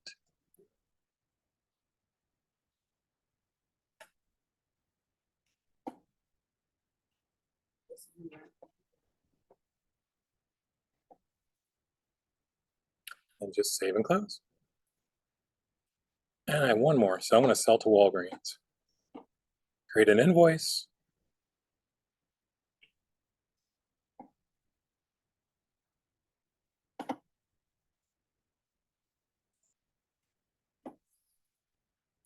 I got a bunch of these. I'll sell 10.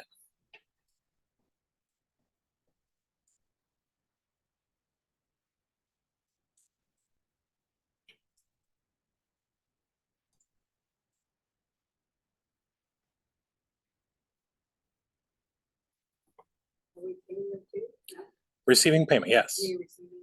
We want their money now. So when you see a receive payment over here, you can click on that.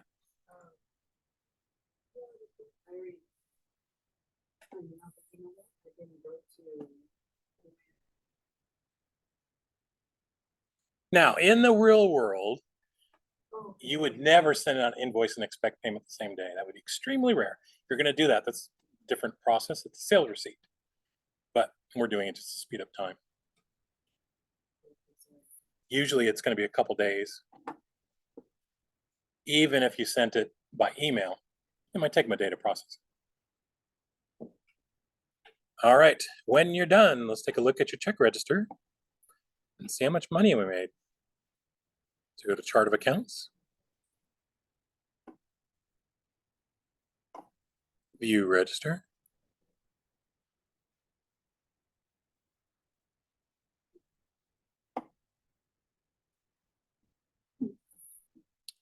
and there we go.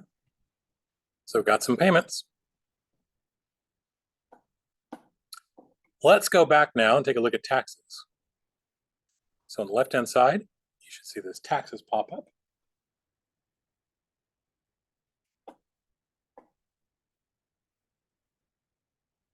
Down below, I can see I collected $17.31 for the state of California.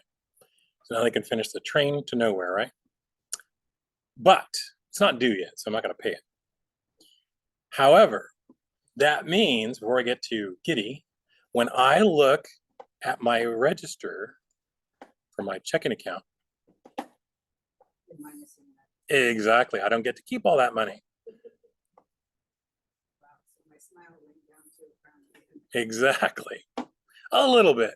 It's only 7%. So when I look at this, I have a balance of $9,472.16. That includes that $17. So when you view the register, it will not show up here. However, I go back to the chart of accounts. If you scroll down to your liabilities on the accounts here,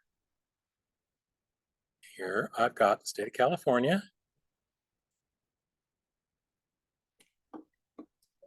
And there it is here too. So there's another way to look at it.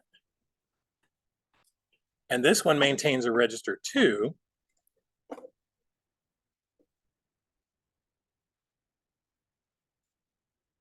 And I can see all the transactions. But it's still in your bank account. Yeah.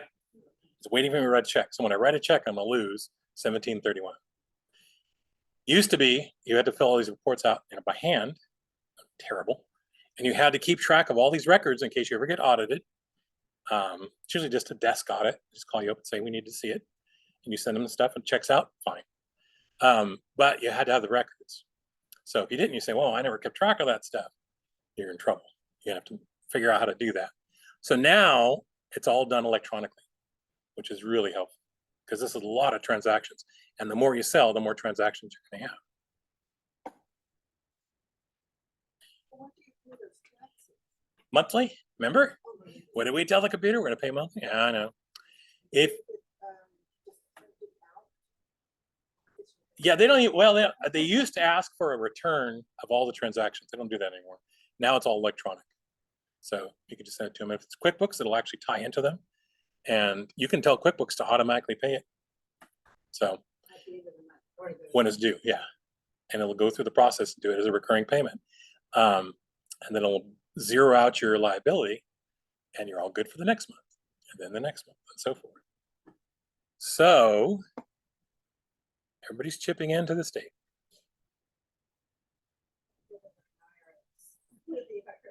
See, this one's to the state. Now, if they did change over with a federal tax, you would also collect it for the federal, and then 2 transactions would go. So I like the idea of a national sales tax, but yeah, I know what's going to happen. Somebody's going to say, well, what if we did a national sales tax and an income tax? Then we could double our money, you know? Because they do the same thing when it comes to gas taxes. Gas taxes, they said, they're not getting as much tax because there's too many electronic cars out there, electric cars. Well, now we can't build our roads. So they want to change it to a mileage tax. That however many miles you report your odometer at the beginning of the month, end of the month, and you pay whatever they decide the percentages per mile instead of gas taxes, which, okay. And I was joking at the time, but I said, you know what I'll do is they're going to say, well, why don't we do both? And sure enough, some legislature was on TV. You know, we should actually do both because that would be fair, even more fair, better for everybody and things like that. So that would be 2 taxes on kind of the same thing. When they raised the gas tax last time, which actually passed. So people, you can't say we don't like taxes. We voted for it. I heard one legislator say, we're going to do this gas tax and it's going to pay for infrastructure. And then the reporter said, well, the last time you did this, you said it was going to be for infrastructure. He actually said, well, this time we mean it. Like, wait a minute. What happened to the other one? Yeah, exactly. Well, see, that's what happens. It comes in, and then whatever they did, how they define infrastructure or whatever, all of a sudden, you know, all these other projects, well, they're infrastructure too, and then the money's all gone. Well, we need to raise more taxes. So it's very easy to spend other people's money. Yeah. Any questions on how we did our sales? So now we're starting to get some income. You'll see that I have this much of cash on hand, but I've got this much in inventory with all the stuff I bought. So that's showing the value. Hopefully when I sell it all, I'll really be making some money. All right, if there's no questions, we are done for the night. You can just close your windows or you can log out.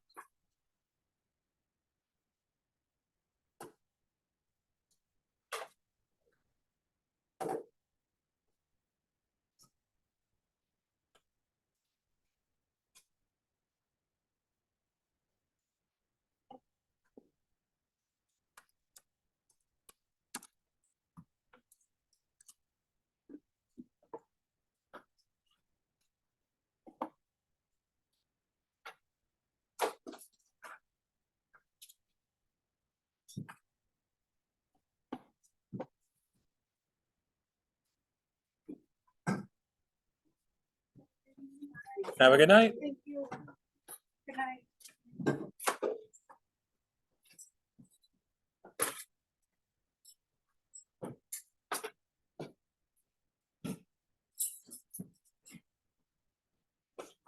You're welcome. Have a good night.